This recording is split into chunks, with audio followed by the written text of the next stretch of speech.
Suamiku memalsukan tanda tanganku untuk meminjam 800 juta rupiah demi anak sahabatku sendiri. Aku baru tahu suamiku memalsukan tanda tanganku ketika seorang petugas penagihan berdiri di depan rumah dan berkata bahwa aku harus membayar pinjaman sebesar 800 juta rupiah. Saat itu, tanganku masih basah karena baru selesai mencuci beras. Pagi masih terlalu muda untuk kabar sekejam itu. Di dapur, air mendidih untuk teh. Di meja makan, aku baru saja menyiapkan sarapan sederhana untuk Reza, suamiku. Nasi goreng, telur ceplok, dan sambal terasi yang selalu ia minta sejak kami menikah. Aku pikir hari itu akan berjalan seperti hari-hari biasa. Reza bangun, mandi, duduk di meja makan, mengeluh sedikit soal macet, lalu pergi kerja tanpa benar-benar menatapku. Aku akan membereskan rumah, membuka pesanan kue basah dari pelanggan, lalu mengantarkan beberapa kotak snack untuk acara pengajian di kompleks sebelah. Tapi ketika bel berbunyi 3 kali berturut-turut, firasat buruk langsung menekan dadaku. Aku membuka pintu. Di depan pagar berdiri 2 orang pria, salah satunya memakai kemeja rapi dengan map hitam di tangan. Wajahnya sopan, tapi matanya menunjukkan bahwa kedatangannya bukan untuk bertamu. Selamat pagi. Benar ini rumah Ibu Laila Pramesti? Tanyanya. Iya, saya Laila. Ada perlu apa, Pak? Pria itu membuka map dan mengeluarkan beberapa lembar dokumen. Kami dari pihak lembaga pembiayaan. Kami datang untuk menyampaikan pemberitahuan keterlambatan pembayaran pinjaman atas nama Ibu. Aku mengerutkan kening. Pinjaman? Iya, Bu. Pinjaman sebesar 800 juta rupiah, sudah menunggak 2 bulan. Untuk beberapa detik, aku tidak bisa bernapas. Maaf, Pak. Bapak salah alamat. Saya tidak pernah meminjam uang sebesar itu. Pria itu menatap dokumen, lalu menatapku lagi. Data di sini atas nama Ibu Laila Pramesti. Nomor KTP sesuai, alamat sesuai, ada tanda tangan Ibu di surat perjanjian. Suami Ibu, Bapak Reza Aditya, juga tercatat sebagai pihak yang menerima pencairan dana. Dunia seperti miring. Aku memegang pagar agar tubuhku tidak jatuh. Suami saya, bisikku. Iya, Bu. Aku menelan ludah. Saya tidak pernah menandatangani apapun. Petugas itu tidak langsung menjawab. Ia tampak terbiasa menghadapi orang yang panik, orang yang menyangkal, orang yang benar-benar tidak tahu menahu. Tapi kali ini matanya sedikit berubah, mungkin karena ia melihat wajahku yang benar-benar pucat. Kalau Ibu merasa tidak pernah menandatangani, kami sarankan Ibu datang ke kantor untuk klarifikasi. Tapi untuk sementara, kewajiban pembayaran tetap berjalan karena dokumen sudah terdaftar atas nama Ibu. Aku menerima salinan surat itu dengan tangan gemetar. Di pojok bawah, ada tanda tangan. Namaku tertulis di bawahnya. Laila Pramesti. Tapi itu bukan tanda tanganku. Mirip, sangat mirip. Lekuk awal huruf L dibuat seperti milikku. Garis akhirnya juga dibuat panjang seperti kebiasaanku. Tapi aku tahu, seorang perempuan yang sudah menandatangani ribuan nota pesanan, kwitansi, dan dokumen usaha pasti tahu bentuk tanda tangannya sendiri, itu palsu. Petugas itu pergi setelah memberikan surat panggilan klarifikasi. Aku menutup pagar perlahan, tubuhku seperti tidak punya tenaga. Di dalam rumah, suara air mendidih dari dapur semakin keras, lalu meluap. Aku berlari mematikan kompor, tapi pikiranku tetap tertinggal di angka itu. 800 juta rupiah. Atas namaku. Dengan tanda tanganku yang dipalsukan. Dan nama Reza sebagai penerima dana. Saat Reza keluar dari kamar dengan rambut basah dan kemeja kerja, aku masih berdiri di dapur sambil menggenggam surat itu. Ia menatapku sekilas. Kamu kenapa? Wajahmu pucat. Aku mengangkat surat itu. Apa ini, Mas? Wajahnya berubah hanya sepersekian detik. Tapi aku melihatnya. Ada kilatan panik yang cepat ia sembunyikan. Surat apa? Jangan pura-pura tidak tahu. Ia mengambil surat itu, membaca sekilas, lalu menghela napas seperti aku hanya membesar-besarkan masalah kecil. Oh, itu. Oh, itu. 2 kata sederhana yang membuat dadaku terasa ditampar. Mas, ini pinjaman 800 juta rupiah atas namaku. Tanda tanganku dipalsukan. Dan kamu bilang, oh itu? Reza meletakkan surat di meja makan. Dengar dulu, aku memang belum sempat cerita. Aku menatapnya tidak percaya. Belum sempat cerita bahwa kamu memakai namaku untuk meminjam uang hampir 1 miliar? Jangan dramatis, Laila. Dramatis, suaraku meninggi. Orang datang ke rumahku menagih utang yang tidak pernah aku buat, dan kamu bilang aku dramatis? Reza mengusap wajahnya. Aku melakukan itu karena terpaksa. Kalimat itu membuat sesuatu di dalam hatiku membeku. Selama 12 tahun menikah, Reza selalu punya kata terpaksa untuk setiap kesalahannya. Terpaksa berbohong karena tidak ingin aku khawatir. Terpaksa memakai tabungan karena ibunya butuh uang. Terpaksa pulang larut karena pekerjaan. Terpaksa diam saat keluarganya merendahkanku karena katanya lebih baik mengalah daripada memperpanjang masalah. Dan sekarang, ia juga terpaksa memalsukan tanda tanganku. Untuk apa uang itu? Tanyaku. Reza diam. Aku mengulang lebih pelan. Untuk apa 800 juta itu? Sebelum ia menjawab, pintu depan terbuka. Bu Hartini, ibu mertuaku, masuk tanpa mengetuk. Seperti biasa, ia merasa rumah ini juga miliknya hanya karena anak laki-lakinya tinggal di sini. Kenapa pagi-pagi sudah ribut? Katanya, suara kalian terdengar sampai depan. Aku menoleh kepadanya, Bu, Reza memalsukan tanda tangan saya untuk meminjam uang 800 juta. Bu Hartini tidak terlihat terkejut, tidak sedikit pun. Dan saat itulah aku tahu, ia sudah tahu, aku menatap wajahnya lama. Ibu tahu? Bu Hartini meletakkan tasnya di sofa. Jangan menatap ibu seperti itu. Reza melakukan semua demi masa depan. Masa depan siapa? Bu Hartini mengangkat dagu. Masa depan keluarga. Laki-laki itu kepala rumah tangga. Kadang dia harus mengambil keputusan besar. Istri seharusnya mendukung, bukan langsung menuduh. Aku tertawa kecil, pahit. Mendukung? Nama saya dipakai tanpa izin, tanda tangan saya dipalsukan, dan ibu bilang saya harus mendukung? Kalau kamu istri yang baik, kamu akan mengerti. Kalimat itu seperti pisau lama yang kembali ditancapkan. Istri yang baik. Selama ini, semua orang di keluarga Reza selalu menggunakan kalimat itu untuk membuatku diam. Istri yang baik harus sabar. Istri yang baik tidak membuka aib suami. Istri yang baik membantu keluarga suami. Istri yang baik tidak banyak bertanya soal uang. Tapi pagi itu, aku mulai sadar bahwa menjadi istri yang baik di mata mereka berarti menjadi perempuan yang bisa dikorbankan kapan saja. Aku menatap Reza. Jawab saya. Uang itu untuk apa? Reza menghindari mataku. Bu Hartini menjawab lebih dulu. Untuk usaha. Usaha siapa? Hening. Lalu ponsel Reza berbunyi di meja. Layarnya menyala. Nama yang muncul membuat perutku terasa jatuh. Naya. Aku mengenal nama itu terlalu baik. Naya adalah anak dari Mira, sahabatku sendiri. Gadis itu dulu sering datang ke rumahku sejak masih kuliah. Ia memanggilku Tante Laila dengan suara manis. Ia pernah meminjam kebaya dariku untuk wisuda. Ia pernah menangis di ruang tamu ini karena gagal melamar kerja. Aku yang menenangkannya. Aku yang bilang ia masih muda dan hidupnya masih panjang. Naya, anak sahabatku sendiri. Ponsel itu terus berdering. Aku menatap Reza.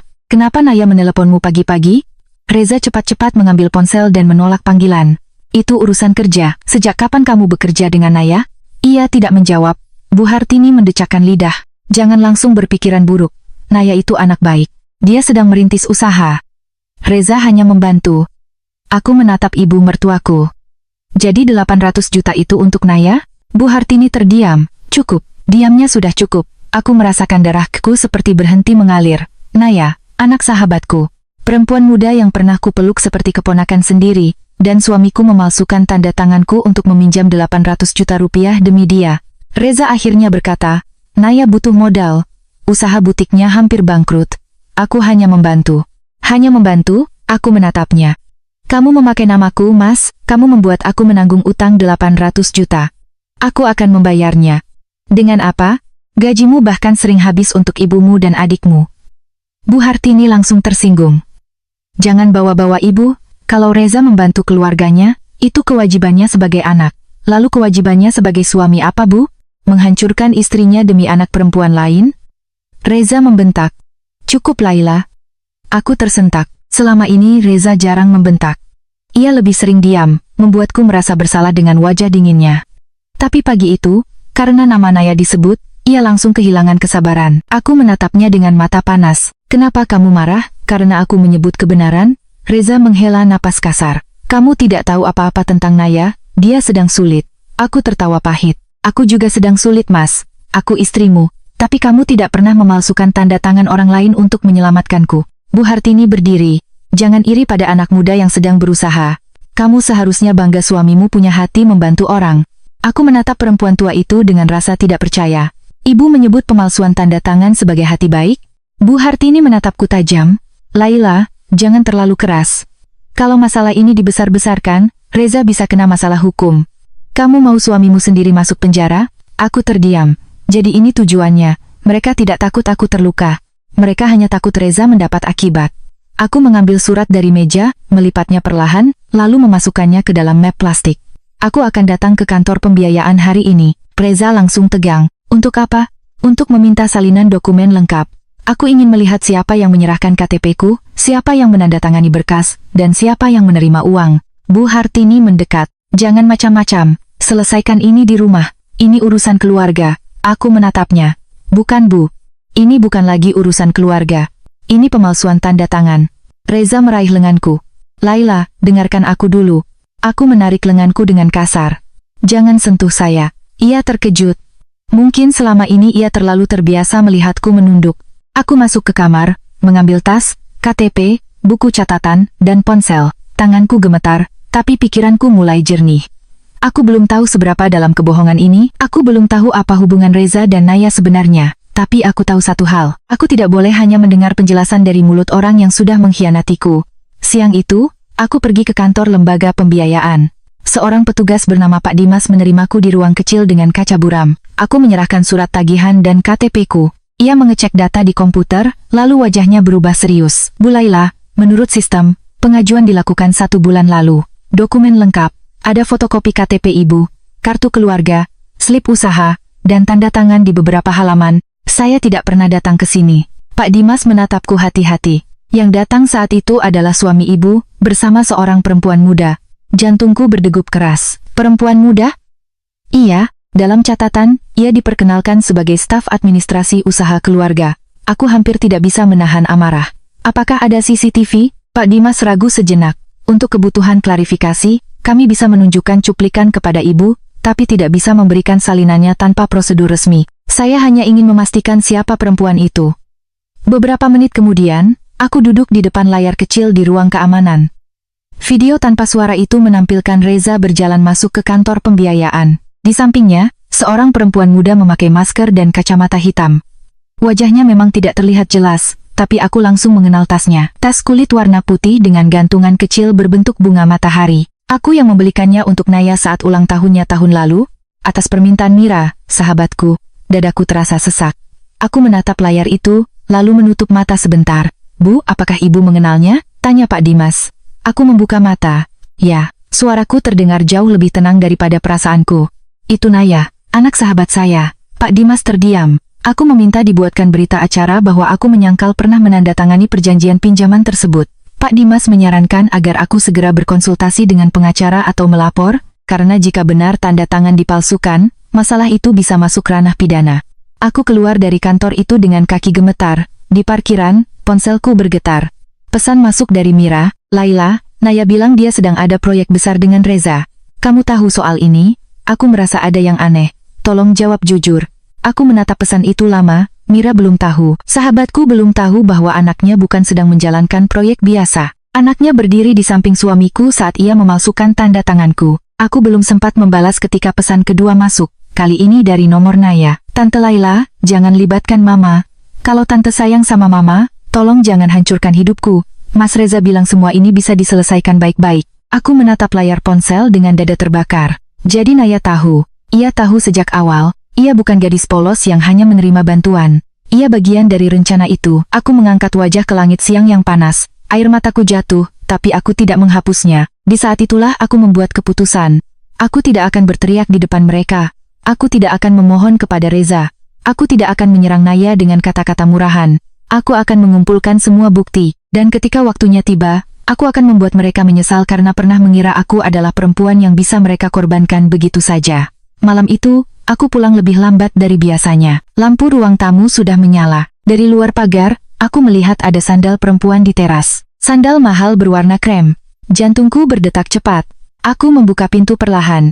Di ruang tamu, Reza duduk bersama Bu Hartini. Dan di samping mereka, Naya duduk dengan wajah pucat, tapi tetap memakai anting berlian kecil yang tidak mungkin dibeli dari gajinya sendiri.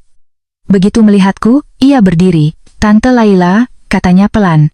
Aku menutup pintu di belakangku, lalu menatap mereka satu persatu. Suamiku, ibu mertuaku, dan anak sahabatku yang sekarang berdiri di rumahku bukan sebagai tamu, tapi sebagai perempuan yang ikut menenggelamkanku dalam utang 800 juta rupiah. Reza menarik napas. Bagus kamu sudah pulang. Kita perlu bicara. Aku menggenggam tas di tanganku erat-erat. Kali ini aku tidak takut, karena di dalam tas itu, sudah ada salinan berita acara penyangkalan, catatan nama petugas, foto dokumen pinjaman, dan rekaman percakapan dari kantor pembiayaan. Mereka pikir malam itu aku pulang sebagai istri yang bisa ditekan. Mereka tidak tahu, aku pulang sebagai perempuan yang mulai memegang bukti. Aku berdiri di ambang pintu ruang tamu, menatap 3 orang yang seharusnya tidak duduk bersama di rumahku malam itu. Reza, suamiku, duduk di sofa tengah dengan wajah tegang. Bu Hartini, Ibu mertuaku duduk di sebelahnya, sambil memegang tas kecil seperti seorang hakim yang siap menjatuhkan vonis. Dan di sisi lain, Naya duduk dengan kepala menunduk, kedua tangannya saling menggenggam erat di atas pangkuan. Gadis itu tampak pucat, tapi aku tidak lagi melihatnya sebagai anak manis yang dulu memanggilku Tante Laila. Aku melihatnya sebagai perempuan yang berdiri di samping suamiku ketika tanda tanganku dipalsukan untuk pinjaman 800 juta rupiah. Di tanganku, tas kecil berisi salinan berita acara penyangkalan, catatan dari petugas pembiayaan, foto dokumen pinjaman, dan rekaman pembicaraan siang tadi terasa semakin berat. Berat bukan karena isinya, tapi karena semua itu membuktikan bahwa hidupku sedang dikhianati oleh orang-orang yang pernah kupercaya. Reza berdiri lebih dulu. Laila, duduk. Kita bicara baik-baik. Aku menatapnya. Baik-baik?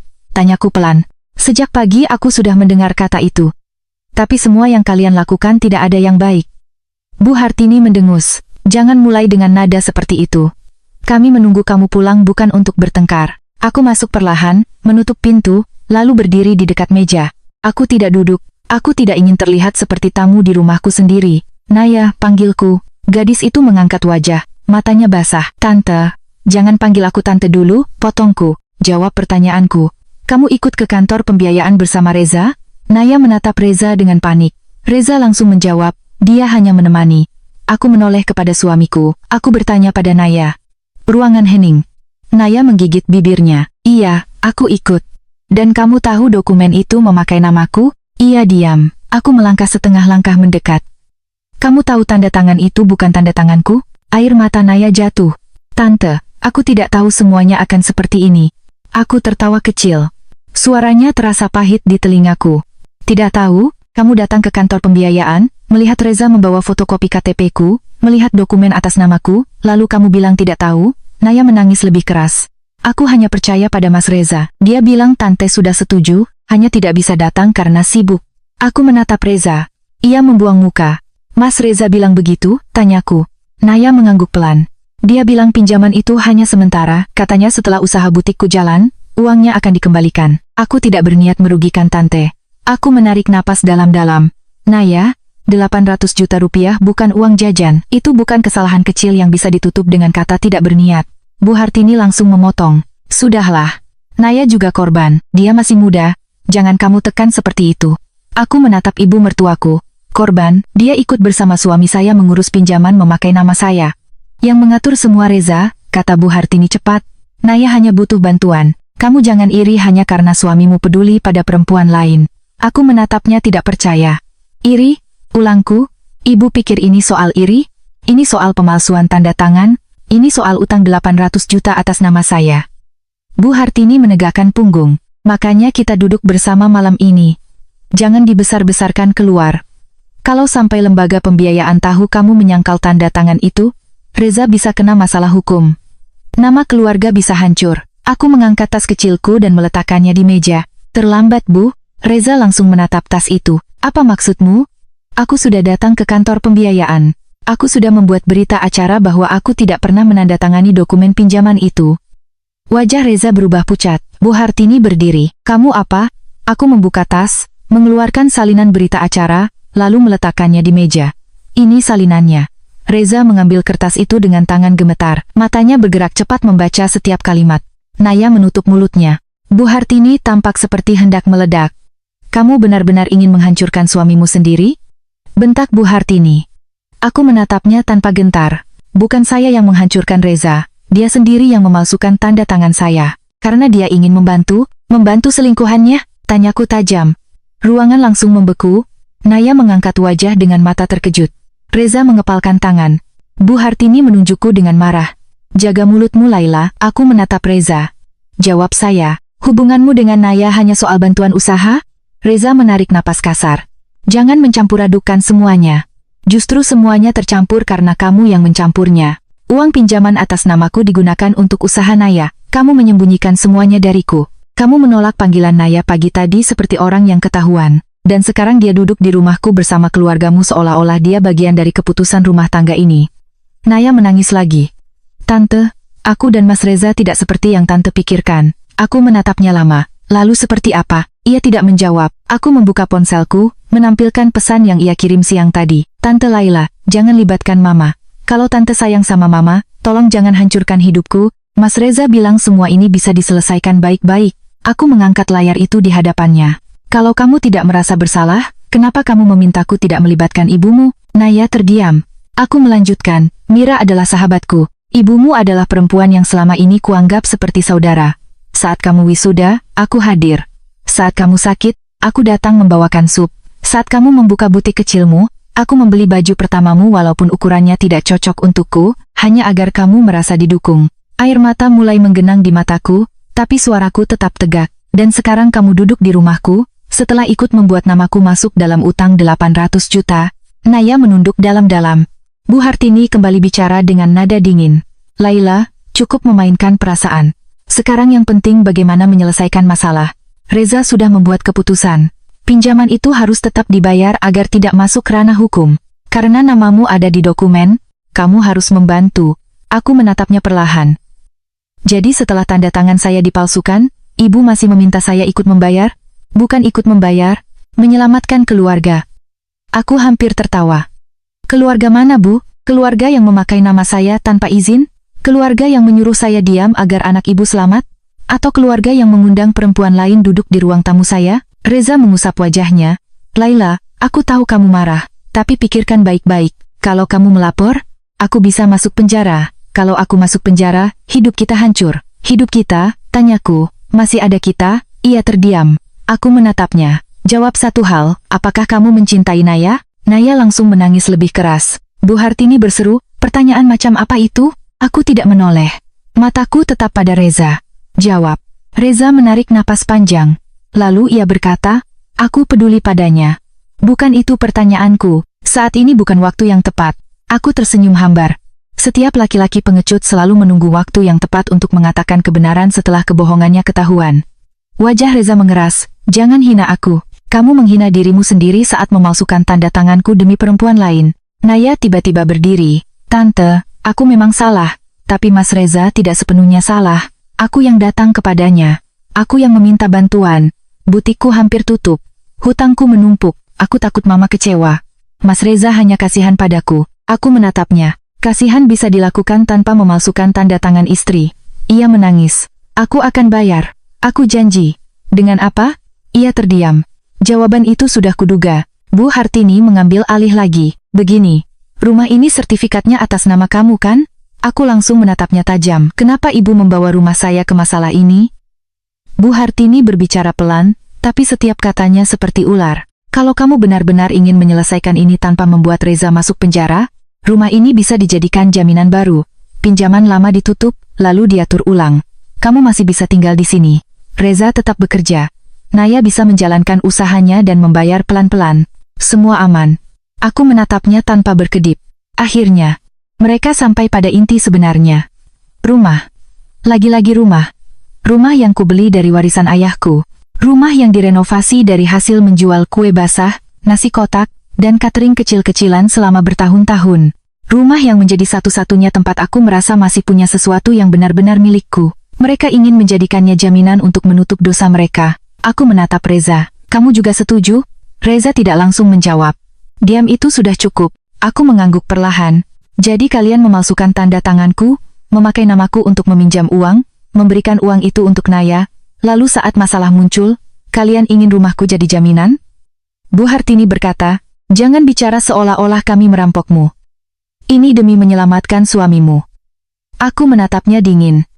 Suami saya seharusnya menyelamatkan saya, bukan menjadikan saya korban. Reza tiba-tiba berkata, kalau kamu tidak mau membantu, jangan salahkan aku kalau aku mengatakan bahwa kamu tahu sejak awal. Aku terdiam.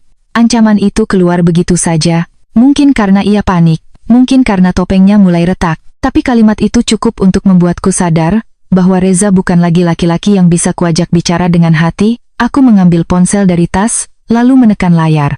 Ulangi, Mas, wajahnya berubah. Apa? Aku sedang merekam. Ulangi bahwa kamu akan mengatakan aku tahu sejak awal. Bu Hartini terbelalak. Kamu merekam kami? Aku menatapnya. Sejak saya masuk rumah, Naya jatuh terduduk kembali di sofa. Reza memucat. Aku melanjutkan, aku belajar hari ini bahwa tanda tangan bisa dipalsukan, cerita bisa diputarbalikkan, dan istri bisa dijadikan kambing hitam. Jadi mulai sekarang, setiap pembicaraan penting akan saya rekam. Bu Hartini menunjukku, kamu licik. Tidak Bu, saya hanya tidak mau bodoh dua kali. Lalu ponselku berdering. Nama Mira muncul di layar. Sahabatku, Ibu Naya. Naya langsung berdiri panik. Tante, jangan angkat. Aku menatapnya. Kenapa? Kamu takut ibumu tahu anaknya ikut memalsukan tanda tangan sahabatnya? Naya menggeleng cepat. Aku mohon. Mama bisa sakit. Aku menatap gadis itu lama. Lucu sekali. Kalian selalu takut orang lain sakit saat kebenaran terbuka. Tapi tidak ada yang takut saat menyakitiku diam-diam. Aku mengangkat panggilan itu dan menyalakan pengeras suara. Mira, kataku pelan. Suara sahabatku terdengar cemas. Laila, akhirnya kamu angkat. Aku merasa ada yang tidak beres. Naya tidak pulang dari sore. Dia bilang ada urusan dengan Reza. Tolong jujur, sebenarnya apa yang terjadi? Naya menutup wajahnya. Aku menatap Reza, lalu Bu Hartini, lalu Naya. Mira, kataku, datanglah ke rumahku sekarang. Aku tidak bisa menjelaskan semuanya lewat telepon. Tapi kamu perlu mendengar langsung dari Naya dan Reza. Di seberang sana, Mira terdiam. Lalu suaranya berubah pelan. Laila, apakah anakku melakukan sesuatu padamu? Aku menutup mata sebentar. Air mataku jatuh, tapi kali ini bukan karena lemah. Iya Mir. Dan aku butuh kamu datang sebagai ibunya, bukan sebagai sahabatku. Mira menarik napas berat. Aku berangkat sekarang. Panggilan terputus. Naya menangis keras. Tante, kenapa Tante tega? Aku menatapnya dengan dada yang terasa terbakar. Tega? Tanyaku. Kamu duduk di sini setelah memakai namaku untuk utang 800 juta, lalu kamu bertanya kenapa aku tega? Bu Hartini berdiri dengan marah. Kamu membuat semuanya semakin buruk. Aku menatapnya tenang. Tidak, Bu. Saya hanya membuat semuanya terlihat sebagaimana adanya. Tidak sampai 20 menit kemudian, suara mobil berhenti di depan rumah. Naya langsung kaku. Reza menunduk. Bu Hartini mencengkeram tasnya erat-erat. Aku berjalan menuju pintu dan membukanya. Mira berdiri di sana dengan wajah pucat, napas memburu, dan mata yang sudah dipenuhi ketakutan. Ia menatapku lebih dulu, lalu melihat ke dalam ruang tamu. Begitu matanya menemukan Naya duduk bersama Reza dan Bu Hartini, wajahnya berubah. Naya, katanya pelan. Apa yang kamu lakukan di sini? Naya tidak menjawab. Aku berdiri di samping pintu, membiarkan sahabatku masuk. Di dalam tas, rekaman masih berjalan.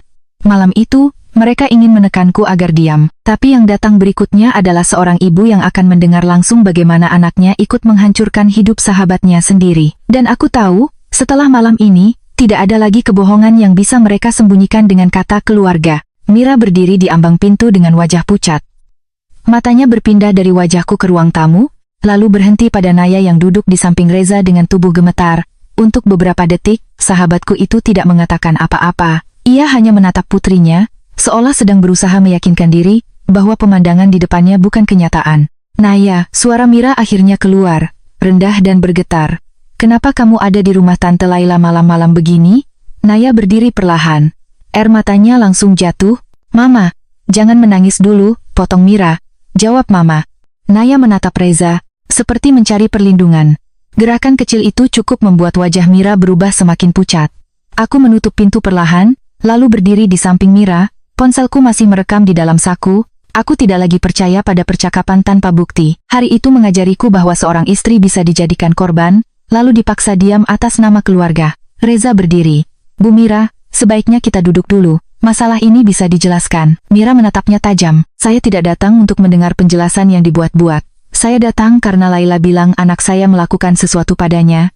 Jadi sekarang saya ingin dengar dari mulut kalian sendiri. Bu Hartini mendengus. Tidak perlu memperbesar masalah. Anak muda bisa saja salah langkah. Yang penting sekarang kita cari jalan keluar. Mira menoleh kepada ibu mertuaku. Jalan keluar dari apa, Bu? Bu Hartini menjawab cepat. Dari masalah pinjaman itu. Mira mengerutkan kening. Pinjaman apa? Naya menutup wajahnya dengan kedua tangan. Aku mengambil map dari tas, lalu mengeluarkan salinan surat tagihan. Aku menyerahkannya kepada Mira tanpa berkata apa-apa. Mira membaca lembar pertama, wajahnya berubah. 800 juta rupiah, bisiknya. Ia membaca lagi, matanya turun ke bagian tanda tangan, lalu ke nama penerima pencairan dana. Ketika ia melihat nama Reza, lalu mendengar isak tangis Naya semakin keras, tangannya mulai gemetar. Laila, katanya pelan, ini apa? Aku menatapnya. Pinjaman atas namaku. Tanda tanganku dipalsukan. Reza mengajukannya, dan Naya ikut datang ke kantor pembiayaan. Mira seperti kehilangan suara. Ia menatap Naya dengan mata yang dipenuhi luka. Naya, katanya, nyaris berbisik. Kamu ikut? Naya jatuh terduduk di sofa. Mama, aku takut. Butikku hampir tutup. Aku punya utang ke supplier. Aku tidak mau mama kecewa. Mas Reza bilang dia bisa membantu. Mira memejamkan mata. Air matanya jatuh. Membantu dengan memalsukan tanda tangan sahabat mama? Naya menangis keras. Aku tidak tahu tanda tangannya palsu, Ma. Mas Reza bilang Tante Laila sudah setuju. Aku menatap Reza. Masih mau bersembunyi di balik kebohongan itu? Reza menghela napas kasar.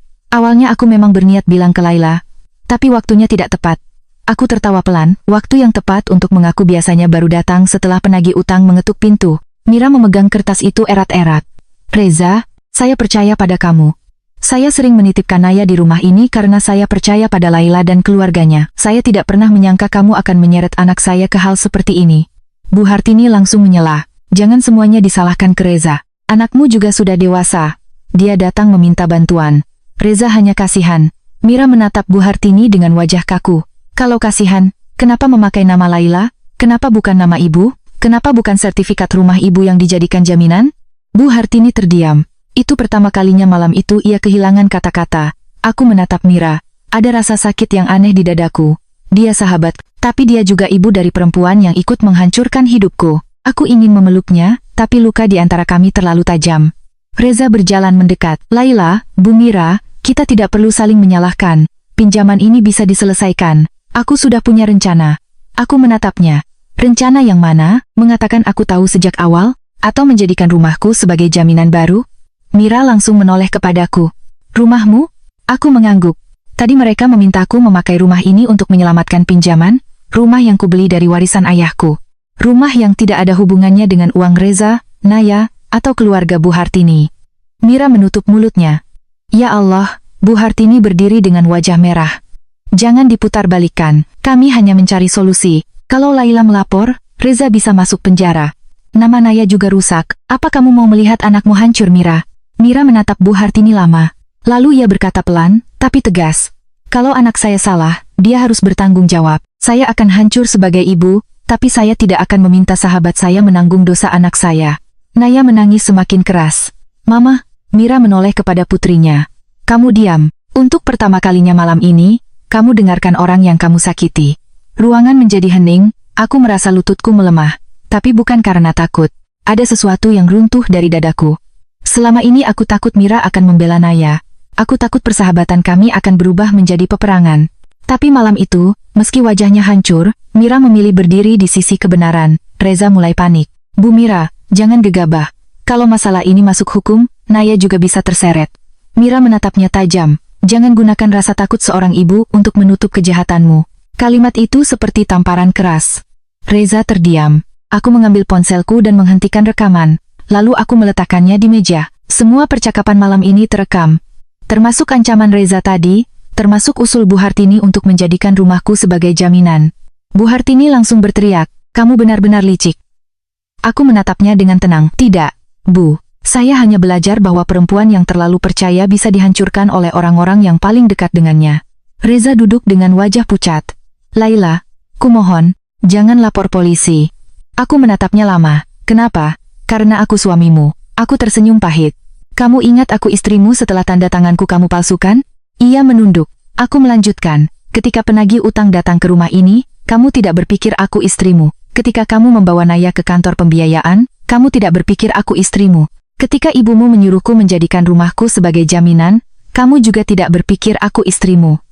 Naya mengangkat wajah. Tante, aku akan berusaha bayar. Aku janji, jangan laporkan aku masih muda, hidupku bisa hancur. Aku menatapnya, dan untuk sesaat aku melihat gadis kecil yang dulu duduk di dapurku sambil makan pisang goreng. Tapi bayangan itu cepat hilang, digantikan oleh perempuan yang memilih diam saat namaku digunakan untuk utang besar. Naya, kataku pelan, hidupku juga hampir hancur. Bedanya, aku tidak memilih masuk ke hidup rumah tangga orang lain. Naya menunduk. Mira menangis tanpa suara. Malam itu berakhir tanpa pelukan, tanpa maaf yang menyembuhkan. Mira membawa Naya pulang. Sebelum pergi, ia menggenggam tanganku sebentar. Laila, katanya lirih, aku tidak tahu bagaimana meminta maaf. Aku menatapnya. Aku tahu kamu bukan yang memalsukan tanda tanganku, tapi dia anakku. Dan aku sahabatmu, jawabku. Karena itu lukanya jauh lebih sakit. Mira menangis lagi, lalu mengangguk. Ia pergi bersama Naya, meninggalkan Reza dan Bu Hartini di ruang tamuku. Aku menatap suamiku. kamu juga keluar. Reza berdiri kaget. Ini rumah kita. Bukan, kataku, ini rumahku. Dan malam ini aku tidak ingin tidur satu atap dengan orang yang memalsukan tanda tanganku. Bu Hartini menunjukku. Kamu mengusir suamimu sendiri? Saya melindungi diri saya sendiri. Reza ingin membantah, tapi mungkin ia sadar semua ucapannya bisa menjadi bukti. Akhirnya, ia mengambil kunci motor dan pergi bersama ibunya. Setelah pintu tertutup, tubuhku jatuh terduduk di lantai. Aku menangis, lama sekali. Tangis yang keluar bukan hanya untuk utang 800 juta itu, tapi untuk 12 tahun pernikahan yang ternyata bisa dihancurkan oleh tanda tangan palsu dan perempuan muda yang pernah kuanggap keluarga. Namun keesokan paginya, aku tidak bangun sebagai korban. Aku bangun sebagai perempuan yang siap bertindak. Aku pergi ke kantor pengacara bersama map penuh bukti. Mira ikut datang. Ia tidak banyak bicara, tapi kehadirannya berarti lebih dari 1000 kalimat permintaan maaf. Pengacara bernama Bu Ratna menerima kami di ruang kerjanya. Ia membaca berita acara penyangkalan, melihat foto dokumen pinjaman, mendengar potongan rekaman, lalu menatapku dengan serius. Bu Laila, ini bukan sekadar masalah rumah tangga. Kalau benar tanda tangan ibu dipalsukan dan data pribadi ibu digunakan tanpa izin, ini bisa masuk ranah pidana. Ibu juga harus segera mengirim surat resmi ke lembaga pembiayaan agar status pinjaman dipersengketakan. Aku mengangguk, apakah saya tetap harus membayar? Jangan membayar dulu tanpa nasihat hukum. Pembayaran bisa dianggap pengakuan. Kita harus minta pemeriksaan dokumen, rekaman CCTV, dan siapa saja yang terlibat dalam pengajuan. Mira menunduk. Kalau anak saya terbukti terlibat, apa yang akan terjadi? Bu Ratna menatapnya hati-hati. Dia bisa dimintai keterangan. Jika terbukti mengetahui pemalsuan dan ikut membantu, konsekuensinya serius. Mira memejamkan mata. Aku menatap sahabatku. Bagaimanapun, aku tahu ia tetap seorang ibu. Tapi kali ini, aku tidak boleh mengorbankan diriku demi menyelamatkan anak orang lain. Bu Ratna melanjutkan, selain itu, Bu Laila perlu mempersiapkan gugatan cerai, pemalsuan, tekanan untuk menjadikan rumah sebagai jaminan, dan dugaan hubungan tidak pantas antara suami ibu dengan Naya bisa menjadi dasar kuat. Kata cerai terdengar berat, tapi tidak lagi menakutkan. Aku menandatangani surat kuasa hari itu juga. Sore harinya, surat resmi dikirim ke lembaga pembiayaan. Bu Ratna juga mengirimkan somasi kepada Reza, meminta ia tidak melakukan tekanan, intimidasi, atau menggunakan namaku dalam urusan pinjaman tanpa izin. Satu salinan dikirim ke rumah Bu Hartini. Reaksi mereka datang lebih cepat dari yang kuduga. Malamnya, grup keluarga besar Reza meledak. Bu Hartini menulis panjang lebar bahwa aku menantu durhaka. Bahwa aku tega melaporkan suami sendiri. Bahwa aku perempuan tidak tahu balas budi. Bahwa Reza meminjam uang untuk membantu orang, sementara aku mempermalukan keluarga demi mempertahankan ego. Aku membaca semuanya dengan tangan dingin. Lalu Reza mengirim pesan pribadi. Cabut pengacaramu. Kalau kamu terus begini, aku akan bilang bahwa kamu tahu dan ikut menikmati uang itu.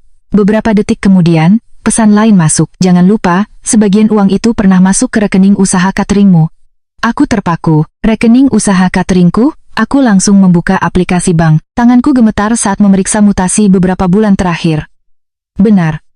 Ada satu transfer sebesar 25 juta rupiah dari rekening yang tidak kukenal. Catatannya hanya tertulis pembayaran pesanan. Saat itu, aku memang pernah menerima pesanan besar dari seseorang yang mengaku asisten acara kantor. Aku mengirim makanan, menerima pembayaran, dan tidak pernah curiga. Sekarang aku sadar, mungkin Reza sudah menyiapkan jebakan itu sejak awal. Aku mengirim tangkapan layar mutasi kepada Bu Ratna. Tidak sampai 5 menit, Bu Ratna menelepon. Bu Laila, jangan panik. Besok pagi kita telusuri pesanan itu. Simpan semua bukti pengiriman makanan, chat pelanggan, invoice, dan foto pesanan. Kalau itu transaksi bisnis sungguhan, kita bisa buktikan bahwa ibu tidak tahu sumber dana. Aku menutup telepon dengan napas gemetar. Reza bukan hanya memalsukan tanda tanganku, ia juga menyiapkan jalan agar aku terlihat ikut menerima uang. Saat itulah ponselku bergetar lagi. Pesan dari nomor Naya. Tante, maafkan aku. Aku tidak tahan lagi. Ada sesuatu yang Tante harus tahu. Mas Reza yang menyuruhku memakai nama palsu untuk memesan catering dari Tante, supaya nanti terlihat Tante juga menerima uang pinjaman itu. Aku membaca pesan itu dengan dada berdebar. Lalu pesan kedua masuk, aku punya bukti chat dari Mas Reza. Besok aku akan berikan. Tapi aku takut Bu Hartini menyuruh Mas Reza menghapus semuanya. Aku berdiri di tengah dapur, menatap layar ponsel dengan tangan gemetar. Untuk pertama kalinya, Naya mulai berbalik. Dan untuk pertama kalinya, aku melihat jalan keluar yang lebih besar dari sekadar membela diri. Jika Naya benar-benar memberikan bukti itu, maka rencana Reza bukan hanya terbongkar. Ia akan jatuh oleh jebakan yang ia buat sendiri. Aku menutup mata, menarik napas panjang, lalu membalas pesan Naya dengan satu kalimat. Besok pagi, datang bersama ibumu dan bawa semua bukti. Setelah itu, jangan berharap aku akan melindungi siapapun yang bersalah. Malam itu, aku tidak tidur, bukan karena takut, tapi karena aku tahu, esok hari akan menjadi awal dari kehancuran mereka. Pagi itu, aku duduk di ruang tamu dengan mata yang hampir tidak tidur semalaman. Di atas meja sudah tersusun semua bukti yang berhasil kukumpulkan. Salinan surat tagihan pinjaman 800 juta rupiah. Berita acara penyangkalan dari kantor pembiayaan. Catatan nama petugas, foto dokumen pinjaman. Bukti transfer aneh ke rekening usaha cateringku. Rekaman percakapan dengan Reza, Bu Hartini, dan Naya. Semua tertata rapi dalam satu map besar. Dulu, meja itu sering kupakai untuk menyusun kotak kue pesanan pelanggan. Sekarang, meja yang sama menjadi tempatku menyusun jalan keluar dari pengkhianatan suamiku sendiri. Pukul 9 pagi, bel rumah berbunyi. Aku membuka pintu dan melihat Mira berdiri bersama Naya. Wajah Mira pucat, tapi ia berusaha tegar. Naya berdiri di samping ibunya dengan mata sembab dan tangan memegang amplop coklat. Tidak ada lagi riasan mahal di wajahnya. Tidak ada lagi tas mencolok. Tidak ada lagi sikap manja seperti dulu ketika ia datang ke rumahku sebagai anak sahabatku. Hari itu, ia tampak seperti seseorang yang akhirnya menyadari bahwa kebohongan tidak bisa terus dijadikan tempat bersembunyi. Tante Laila, katanya pelan. Aku menatapnya. Masuk, Mira menggenggam tanganku sebentar sebelum duduk. Genggaman itu hangat, tapi juga penuh rasa bersalah. Laila, katanya lirih, apapun yang terjadi setelah ini, aku tidak akan menghalangimu. Kalau Naya salah, dia harus bertanggung jawab. Naya menangis pelan mendengar kalimat ibunya. Aku duduk di hadapan mereka. Naya, kataku, mana bukti yang kamu bilang semalam? Dengan tangan gemetar, Naya menyerahkan amplop coklat itu kepadaku. Di dalamnya ada beberapa lembar cetakan tangkapan layar percakapan antara dirinya dan Reza, ada juga flash disk kecil berwarna hitam. Aku simpan ini karena awalnya aku takut Mas Reza meninggalkanku, katanya lirih. Aku tahu itu salah, aku tahu aku bodoh, tapi setelah tante hampir dijadikan kambing hitam, aku tidak bisa diam lagi. Aku membaca lembar pertama. Di sana, Reza menulis, pakai nama pelanggan fiktif saja. Transfer ke rekening catering Laila biar nanti kalau ada masalah, terlihat uang itu juga masuk ke usaha dia. Lembar berikutnya membuat dadaku semakin panas. Tenang, Laila tidak akan curiga. Dia terlalu sibuk kerja dan terlalu percaya sama aku. Aku berhenti membaca. Kalimat itu jauh lebih menyakitkan daripada bentakan, lebih dingin daripada pengkhianatan. Bukan hanya karena Reza memalsukan tanda tanganku, tapi karena ia mengenal kelemahanku, kepercayaanku, dan ia memakai itu untuk menjebakku. Mira menutup wajahnya. Ya Allah, Reza, Naya menangis. Aku yang memakai nomor baru untuk memesan catering dari tante. Aku bilang itu untuk acara kantor, Mas Reza yang memberi uangnya. Aku tidak tahu uang itu dari pinjaman, tapi aku tahu tujuannya supaya tante terlihat menerima dana. Aku salah. Tante, aku benar-benar salah. Aku menatapnya lama. Naya, kamu bukan anak kecil. Kamu tahu itu jebakan.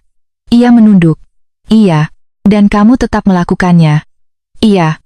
Pengakuan itu membuat ruangan hening.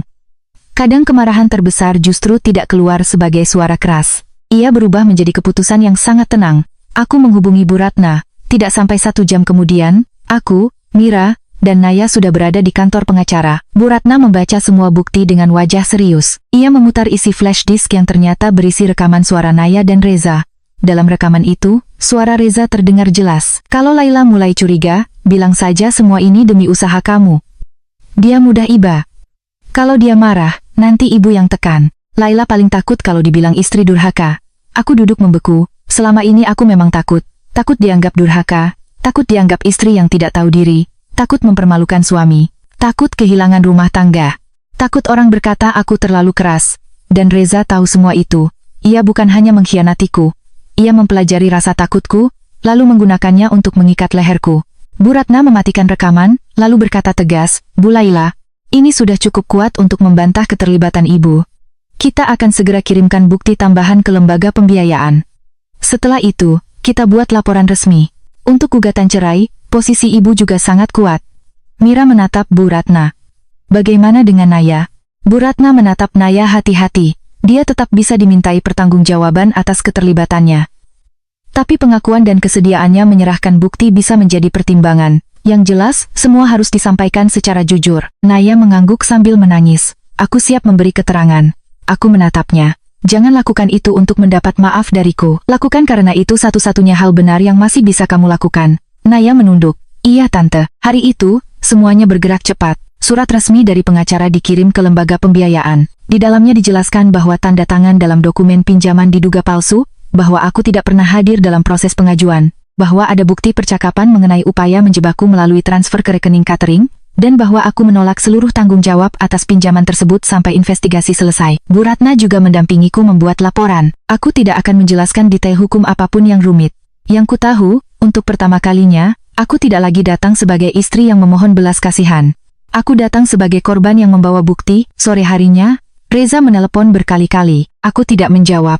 Lalu pesan-pesannya masuk satu persatu. Kamu benar-benar melaporkan aku? Kamu puas sekarang? Kalau aku hancur, kamu juga tidak akan bahagia. Aku membaca semua itu tanpa menangis. Beberapa bulan lalu, pesan seperti itu mungkin akan membuatku gemetar. Aku mungkin akan merasa bersalah. Aku mungkin akan berpikir, apakah aku terlalu jauh? Apakah aku terlalu kejam? Tapi hari itu, aku hanya membalas satu kalimat. Aku tidak menghancurkanmu. Aku hanya berhenti menyelamatkanmu dari akibat perbuatanmu sendiri. Setelah itu, aku memblokir nomornya. Bu Hartini datang ke rumahku malam itu.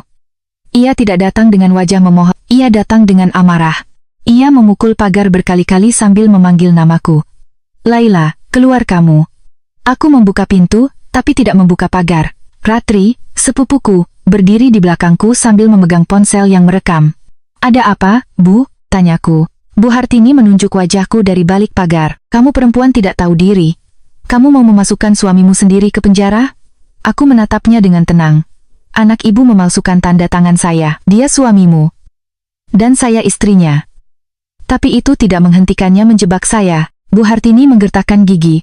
Kalau kamu cabut laporan, ibu akan bicara dengan Reza. Dia bisa meninggalkan Naya. Kalian bisa mulai lagi. Aku hampir tertawa. Bu, ibu masih berpikir masalah ini hanya soal Naya? Lalu apa lagi? Masalahnya adalah Reza melihat saya sebagai alat. Nama saya dipakai. Tanda tangan saya dipalsukan. Usaha saya dijadikan tameng. Rumah saya mau dijadikan jaminan. Dan ibu membantu semua itu atas nama keluarga. Wajah Bu Hartini berubah merah. Kamu tidak akan bahagia setelah menghancurkan keluarga sendiri. Aku menarik napas panjang. Bu, keluarga yang harus diselamatkan tidak akan memakai anggotanya sebagai korban. Bu Hartini terdiam beberapa detik, lalu pergi dengan langkah penuh amarah. Malam itu, aku tidur lebih nyenyak daripada malam-malam sebelumnya. Bukan karena masalahku selesai, tapi karena untuk pertama kalinya, aku tidak menanggung rahasia orang lain. Beberapa minggu berikutnya, hidup Reza berubah cepat. Lembaga pembiayaan membekukan penagihan kepadaku selama proses pemeriksaan. Setelah bukti dari pengacara masuk, mereka mulai memanggil Reza untuk klarifikasi. CCTV, dokumen, percakapan, dan pengakuan Naya membuat posisiku semakin jelas. Aku bukan peminjam, aku bukan penerima manfaat. Aku adalah orang yang namanya dipakai tanpa izin. Reza kehilangan pekerjaannya setelah perusahaannya mengetahui masalah itu, bukan karena aku menyebarkan aibnya, tapi karena penyelidikan internal menemukan bahwa ia juga menggunakan beberapa dokumen palsu untuk meyakinkan pihak pembiayaan tentang penghasilannya. Bu Hartini mencoba meminta bantuan keluarga besar. Tapi setelah rekaman ucapannya yang menyuruhku menjadikan rumah sebagai jaminan tersebar di lingkaran keluarga melalui jalur pengacara, satu persatu kerabatnya mundur. Orang-orang yang dulu mudah menuduhku kini diam. Mereka tidak meminta maaf, tapi diam mereka sudah cukup menunjukkan bahwa mereka tahu siapa yang salah. Naya menjalani pemeriksaan bersama ibunya. Ia tidak bebas dari konsekuensi. Butiknya tutup, sebagian barangnya dijual untuk mengembalikan uang yang pernah ia terima. Mira menjual mobil kecilnya untuk membantu menyelesaikan tanggung jawab anaknya, meski aku tahu itu menghancurkan hatinya. Suatu sore, Mira datang ke rumahku sendirian. Ia membawa sekotak kue talam, kue yang dulu sering kami makan bersama saat masih muda. Aku menerimanya di teras. Kami duduk lama tanpa bicara. Akhirnya Mira berkata, aku tidak tahu apakah persahabatan kita bisa kembali seperti dulu. Aku menatap halaman rumahku. Mungkin tidak bisa.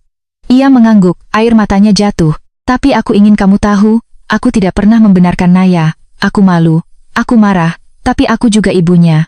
Aku harus membimbing dia bertanggung jawab. Aku menatap sahabatku, luka di antara kami masih ada, sangat ada. Tapi melihat Mira tidak membela kesalahan anaknya membuat hatiku sedikit lebih ringan. Aku butuh waktu, kataku. Aku tahu. Mira, aku tidak membencimu. Ia menangis lebih keras.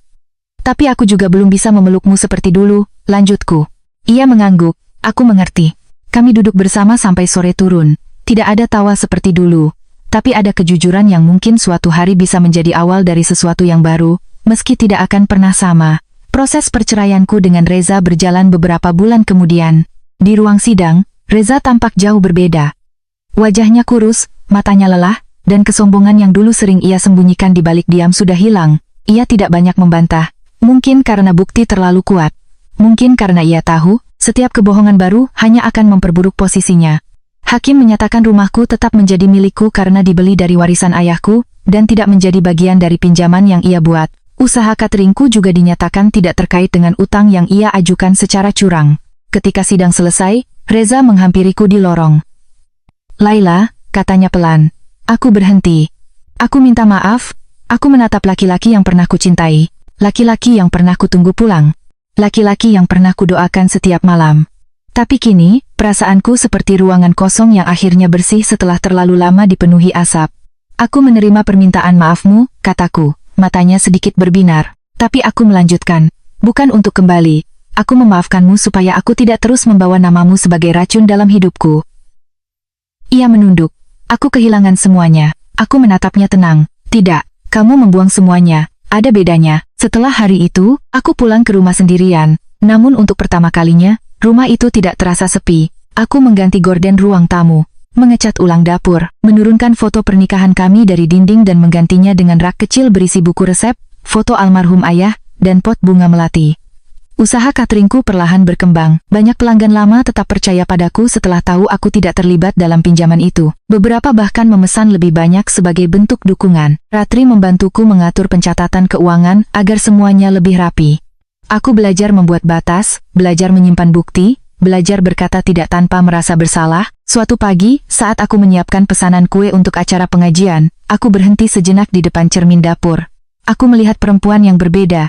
Bukan lagi Laila yang selalu takut suara suami meninggi, bukan lagi Laila yang diam ketika ibu mertua menyebutnya tidak tahu diri, bukan lagi Laila yang merasa harus mengorbankan segalanya, agar rumah tangga terlihat utuh. Aku pernah dikhianati, namaku pernah dipakai untuk utang 800 juta. Tanda tanganku pernah dipalsukan, rumahku hampir dijadikan jaminan untuk menyelamatkan laki-laki yang mencintaiku hanya ketika ia butuh perlindungan. Tapi aku tidak hancur. Aku hanya terluka. Dan luka itu mengajariku satu hal. Perempuan yang baik bukan perempuan yang selalu diam. Perempuan yang baik juga berhak melindungi dirinya sendiri. Malam itu, aku duduk di teras dengan secangkir teh hangat. Angin membawa aroma melati dari halaman. Rumahku terasa tenang, tidak ada teriakan, tidak ada kebohongan, tidak ada pesan rahasia dari perempuan lain. Hanya aku, hidupku, dan kedamaian yang akhirnya kembali.